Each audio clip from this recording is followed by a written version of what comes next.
Sir, നമ്മളുടെ രാജ്യത്ത് RSSനെതിരായി അവർ ഉയർത്തുന്ന പ്രത്യയശാസ്ത്ര ഭീഷണിക്കെതിരായി ശക്തമായ നിലപാട് സ്വീകരിച്ചുകൊണ്ടിരിക്കുന്നത് ഇടതു പാർട്ടികളാണ്. അവർക്ക് ഭരണം കിട്ടിയ മേഖലകളിൽ, അവർക്ക് സ്വാധീനമുള്ള പ്രദേശങ്ങളിൽ അവർ RSSനെയും ഹിന്ദുത്വ ശക്തികളെയും മുസ്ലിം തീവ്രവാദത്തെയും ശക്തമായി ചെറുത്തു തോൽപ്പിക്കുവാൻ വേണ്ടി ശ്രമിച്ചു. 16-ലധികം സഖാക്കളുടെ ജീവൻ NDFകാരും SDPIക്കാരും കവർന്നെടുത്തിട്ടുണ്ട് ഈ കേരളത്തിൽ. ഏറ്റവും ചുരുങ്ങിയ ആയുസ് മാത്രമുള്ള മുസ്ലിം തീവ്രവാദികളും ലക്ഷ്യം വെക്കുന്നത് കമ്മ്യൂണിസ്റ്റുകാരെയാണ്. RSSകാർ അവരുടെ മുഖ്യ ശത്രുവായി കാണുന്നത് ഈ രാജ്യത്തുള്ള മതന്യൂനപക്ഷങ്ങളെ അല്ല. പ്രഥമ ശത്രുവായി അവർ പ്രഖ്യാപിച്ചിരിക്കുന്നത് കമ്മ്യൂണിസ്റ്റുകാരെയാണ്. അന്താരാഷ്ട്ര ഹിന്ദു കോൺഗ്രസ് ഡൽഹിയിൽ സമ്മേളിച്ചു.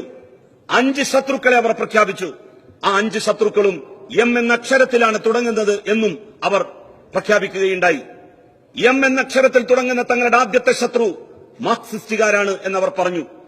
രണ്ടാമത്തെ തങ്ങളുടെ ശത്രു M-ൽ തുടങ്ങുന്ന മുസ്ലിങ്ങളാണ് എന്നവർ പ്രഖ്യാപിച്ചു. മൂന്നാമത്തെ ശത്രു M-ൽ തുടങ്ങുന്ന മിഷണറിമാരാണ്, ക്രൈസ്തവരാണ് എന്നവർ പ്രഖ്യാപിച്ചു. നാലാമത്തെ തങ്ങളുടെ ശത്രു M-ൽ തുടങ്ങുന്ന മെറ്റീരിയലിസ്റ്റുകളാണ്, ഭൗതികവാദികളാണ് എന്നവർ പ്രഖ്യാപിച്ചു. M-ൽ തുടങ്ങുന്ന 5-ാമത്തെ തങ്ങളുടെ ശത്രു മെക്കോളയിസ്റ്റുകളാണ്, ആധുനിക വിദ്യാഭ്യാസം ലഭിച്ചവരാണ് എന്നവർ പ്രഖ്യാപിച്ചു. RSSകാർ അവരുടെ മുഖ്യ ശത്രുവായി കണ്ടത് കോൺഗ്രസിനെ അല്ല, മുസ്ലിം ലീഗിനെ അല്ല, മാർക്സിസ്റ്റുകാരെയാണ്, കമ്മ്യൂണിസ്റ്റുകാരെയാണ്.